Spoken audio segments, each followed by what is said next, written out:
Bonjour à tous et bienvenue. Merci d'avoir cliqué sur cette vidéo. Je suis ravi que vous l'ayez fait. Ça veut dire que c'est le début des aventures pour moi. Donc laissez-moi me présenter. Moi c'est Z.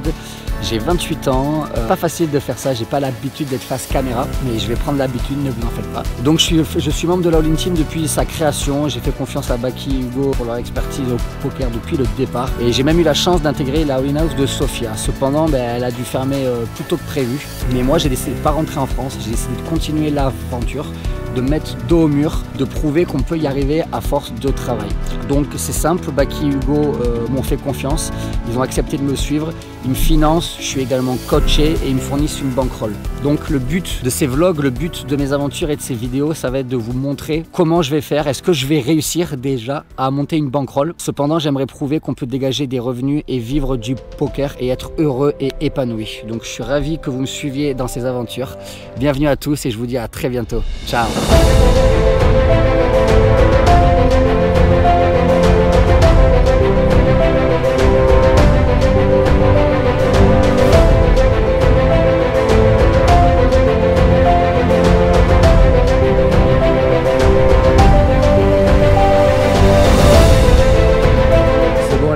La chambre est rangée, l'animal est tout propre. Là, je vais partir pour une petite marche pour s'aérer l'esprit, faire un petit peu le programme de la journée dans ma tête et je vous prends avec moi, on va discuter. Yo les pirates, j'espère que vous allez bien. Je me trouve actuellement dans le sud-est de Bucarest. Je suis au marché Obor, c'est le plus grand marché de la ville. C'est la deuxième fois que je viens ici et c'est là que je fais mes courses maintenant. Et du coup voilà, je voulais vous montrer ces petits endroits parce que moi c'est des endroits qui me tiennent à cœur. Je les fais beaucoup chez moi, les marchés. Et du coup je suis très content d'avoir trouvé celui-là, regardez-moi. La taille de ces courges, elles sont incroyables. Et moi je continue mon petit tour et je vous reprends plus tard. Ciao les gars.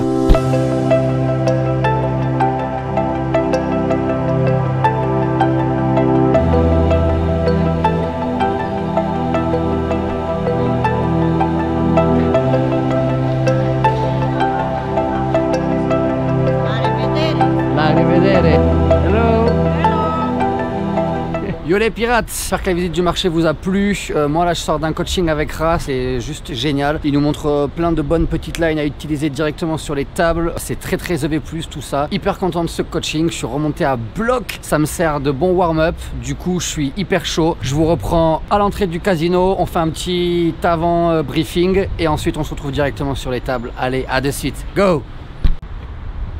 Ok les amis, me voilà devant la scène du crime, 888 Poker Room. J'ai pas vu les tables encore mais généralement les profils sont très beaux ici. Je vais donc m'installer sur la 1-3, certainement je vais déposer 400-500 runs, donc entre 120 et 160 blinds, ça dépend de la table. En tout cas merci à vous de m'accompagner pour ce premier vlog, je suis très content, je sais que vous êtes là pour voir des mains, je vais essayer de vous régaler. Allez, à de suite, ciao.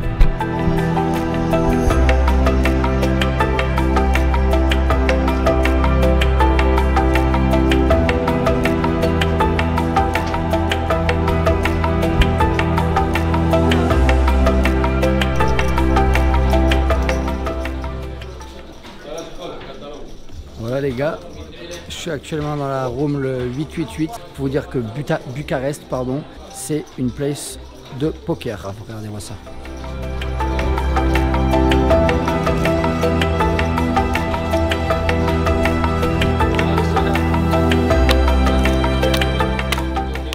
Ok les gars, on se retrouve donc à la 888 Poker Room. J'ai déposé 500 runs à table et j'ai joué un coup que j'ai gagné flush over flush que j'ai pas pu filmer. Du coup ce coup nous a fait passer à 730 runs de stack et donc je vous prends directement pour la première main du vlog que j'ai pu filmer.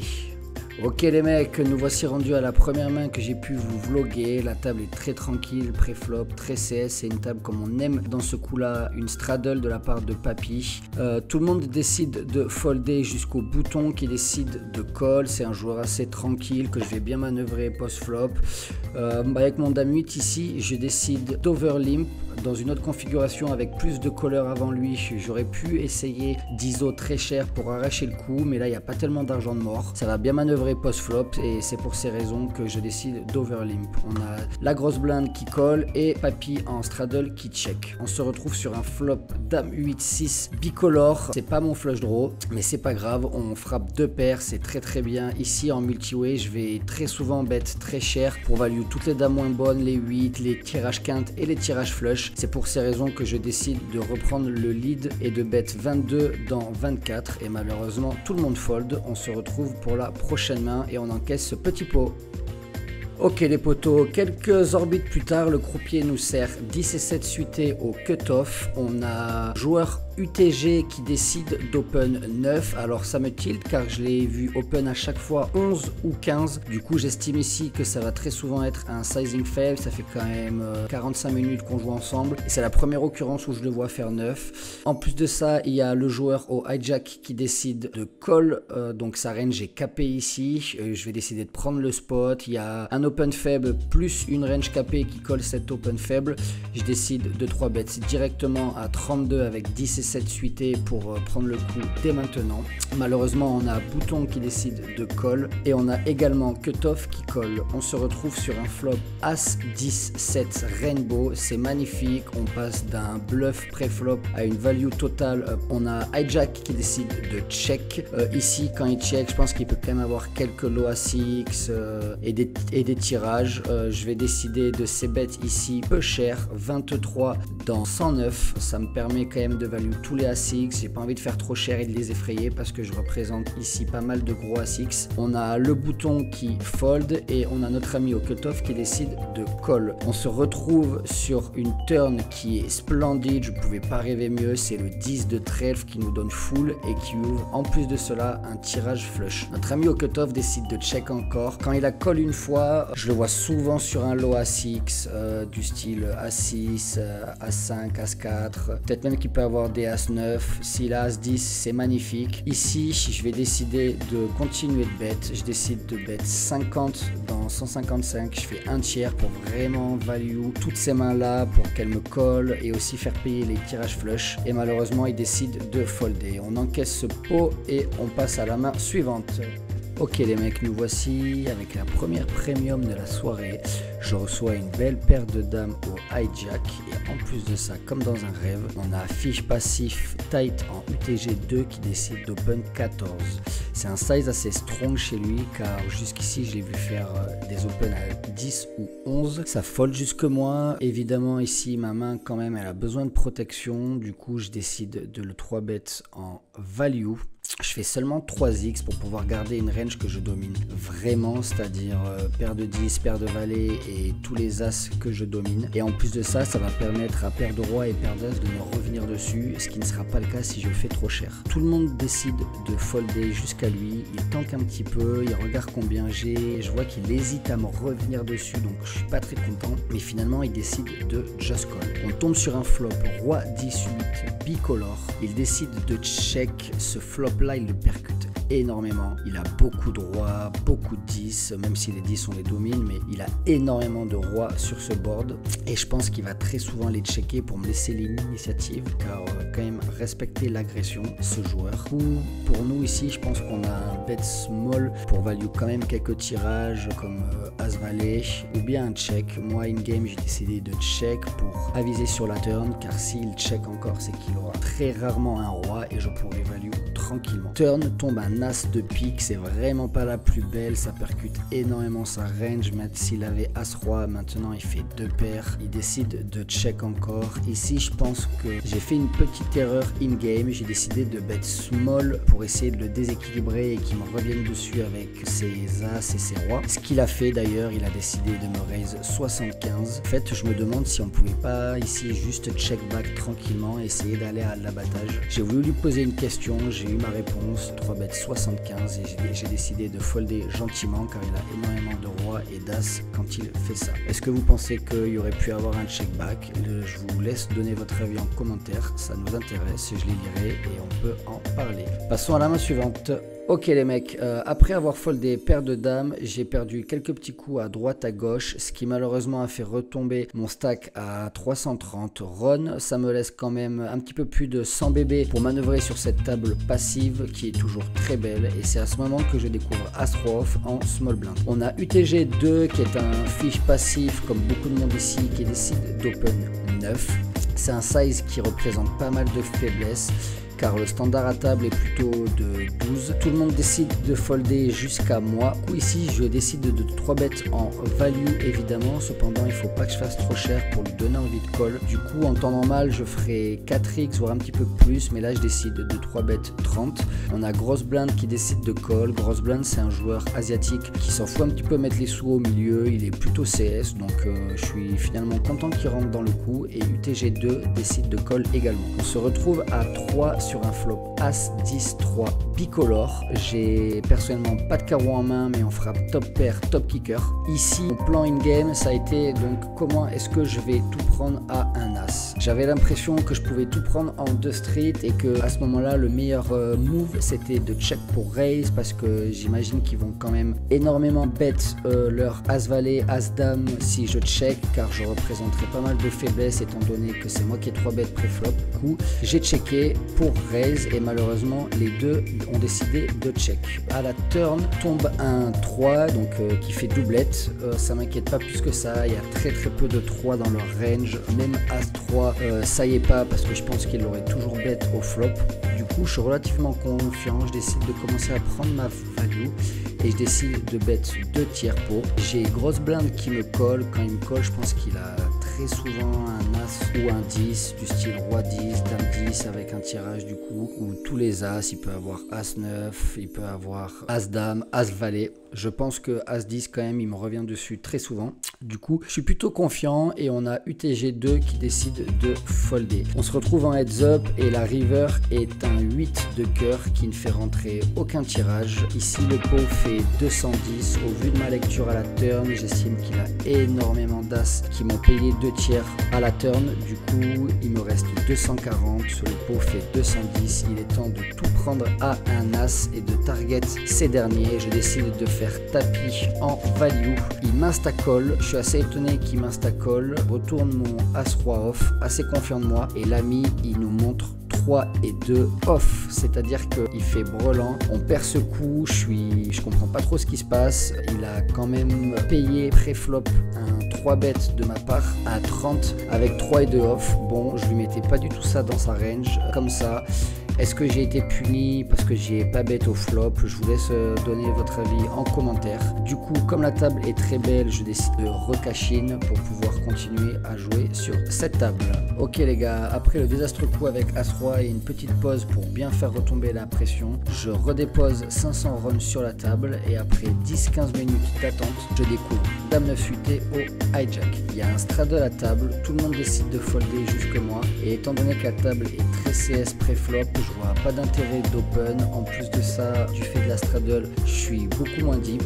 Du coup, je décide de just call. On a l'ami asiatique au cutoff qui colle et un petit papy au bouton qui décide de call également. La straddle décide de la défendre et de raise à 3x. Il fait 3x alors qu'on est 3 à avoir payé. Il sera hors de position post-flop. Pas l'impression que ça représente énormément de force. Il va faire ça avec une range très large selon moi. Je vois le cutoff qui commence à préparer ses jetons pour call. Du coup, je suis assuré d'être au moins 3 dans ce coup et je trouve que c'est une main qui joue mieux en multi-way post-flop.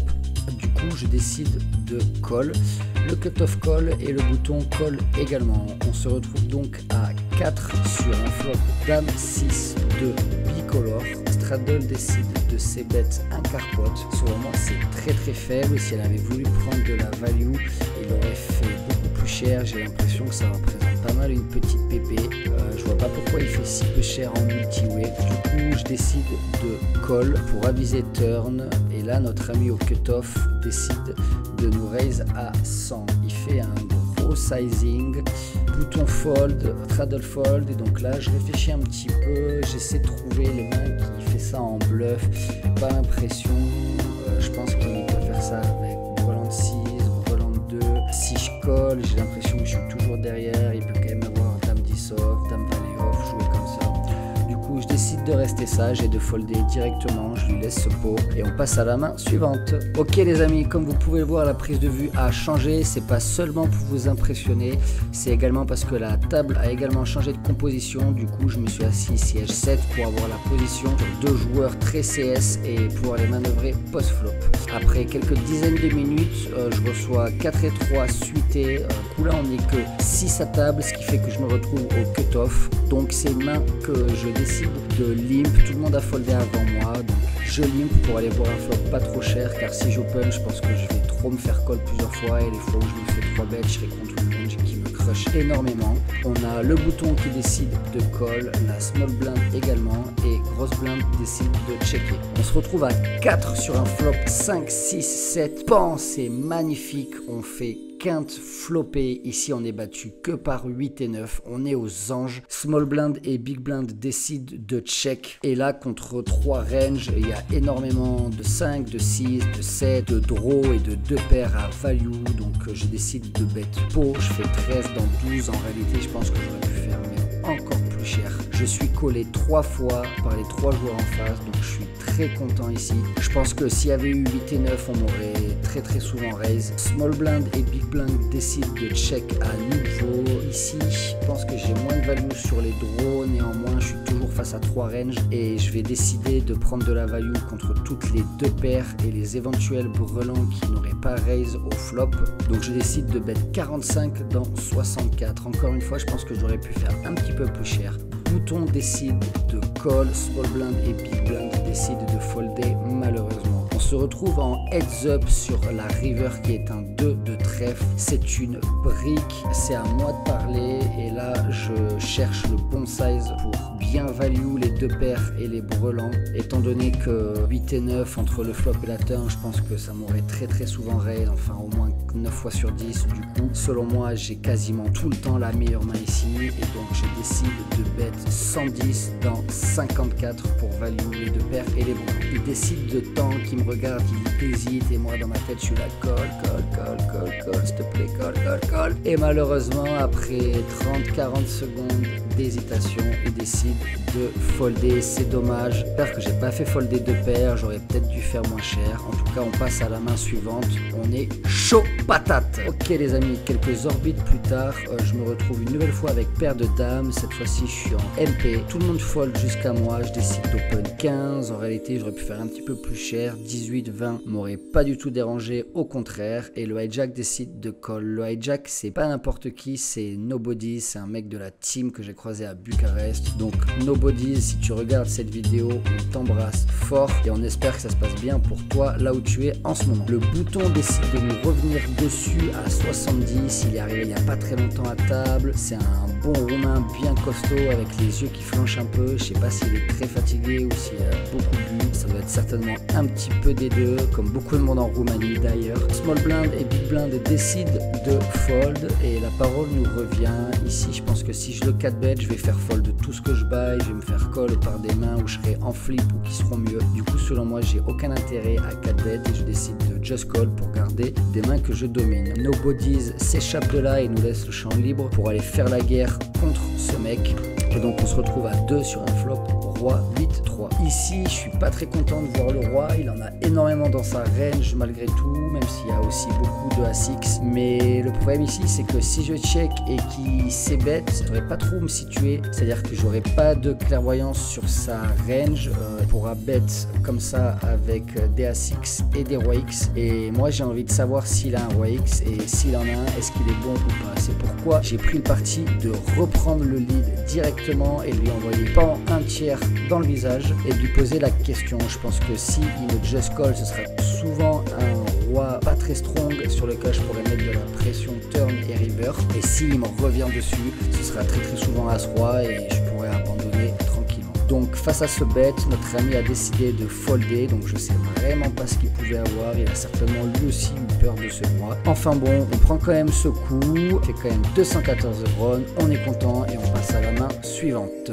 Les amis, je découvre As-9 suité UTG, je décide de limp pour aller voir un flop pas cher. C'est une main que j'aime bien limp car on va pouvoir souvent faire des choses avec cette main post-flop en multi-way. Les As qu'on a, une partie du temps dominer les as adverses et on va pouvoir toucher des flush nuts qui fait très mal en multi-way, et les fois où on se fait ISO, on va pouvoir limp re-raise en bluff selon qui est-ce qui ISO. On a l'ami bourré / fatigué au hijack qui décide d'overlimp, et justement un joueur qu'on ne connaît pas, il vient juste d'arriver à table, décide d'ISO 5x, il ISO 15, tout le monde décide de fold jusqu'à moi. J'ai envie de prendre le spot ici, je vais le prendre en limp re-raise, je pense qu'il peut avoir pas mal de mains light, j'ai l'impression que c'est un joueur qui joue pas trop mal parce qu'il a monté un stack énorme, il a environ 2K devant lui et il a l'air sobre, et ce qui est juste très rare dans cette room, donc ça suffit pour me dire que selon moi il sait à peu près jouer. Du coup je suis mon plan, je prends le spot de limp re-raise en bluff pour faire folder As-10, As-Valet, As-Dame et éventuellement pouvoir faire folder des petites pockets de paires de 6, 7, 8, 9. L'ami hijack décide de folder et le joueur qu'on ne connaît pas décide de nous revenir dessus. 4 bêtes à 125. Bon, je fais mine que j'attends un peu, mais je sais déjà que je vais fold, j'attends un petit peu. Je lui dis bien joué et on lui laisse ce pot. Ok les gars, pour la dernière main de la soirée, on se retrouve avec Roi 9 suité au cutoff. On a UTG2 qui décide de limp et hijack décide d'overlimp.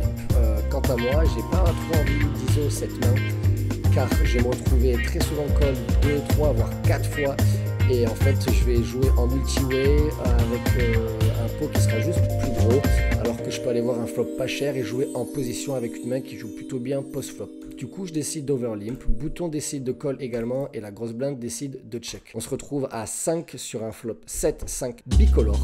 C'est magnifique, on fera top pair plutôt bien cliqué avec un très bon tirage flush. UTG2 décide de prendre le lead et de mettre 15 dans 16, il fait pot directement. Ça fold jusque moi, et UTG2 quand il fait ça, étant donné que je le considère un petit peu plus compétent que la moyenne, je pense qu'il peut faire ça avec des mains du style 6 et 7, 4 et 5, paire de 6, paire de 8, et tout ça c'est des mains qu'il ne va pas abandonner dès maintenant. Du coup je décide de prendre directement en value 3x à 45 pour faire call toutes ces mains là et éviter de me cut aussi contre les brelans, je ne veux pas faire trop cher. Bouton décide de call, alors c'est marrant parce qu'il lui reste pas énorme derrière, après le call il lui reste environ 40, et on a UTG2 qui décide de call. On se retrouve à 3 sur la turn qui est une doublette du 7, c'est pas la plus belle, ça fait rentrer encore plus de brelans, et maintenant UTG2 décide de check.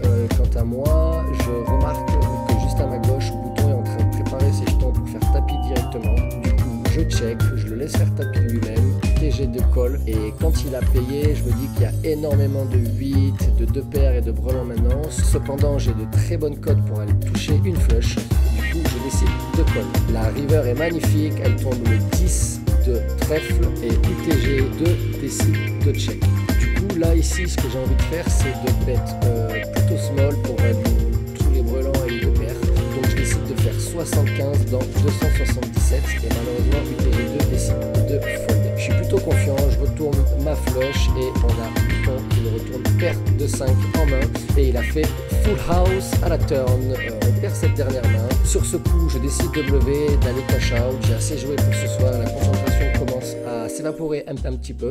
En tout cas, merci beaucoup à vous d'avoir suivi ce premier vlog et je vous laisse directement avec mon ressenti à froid à la sortie du casino. Allez, à très bientôt tout le monde. Yo les gars, je sors du casino, je viens d'arriver devant chez moi. La soirée avait très bien commencé, plus 300, petit setup, dame-dame contre les rois. Je suis redescendu et après j'ai perdu un gros coup contre un mec très large où j'avais top pair, top kicker, j'ai value, il avait ses brelans. Du coup, on finit la soirée à 500 ron, ça fait moins 100 €. C'est pas bien grave, il y a peut-être eu quelques erreurs, mais je pense que dans l'ensemble, j'ai plutôt pas trop mal joué. Ce sera review. Merci d'avoir suivi ce vlog. N'hésitez pas à liker, commenter, partager et checker les liens en description si vous voulez rejoindre l'équipe. Vous serez contacté par un de nos membres. Il y a de très belles choses à faire et moi, je vais retourner au boulot pour vous fournir un vlog numéro 2 de qualité. Allez, salut tout le monde. Je vous souhaite une bonne soirée. À très bientôt. Ciao.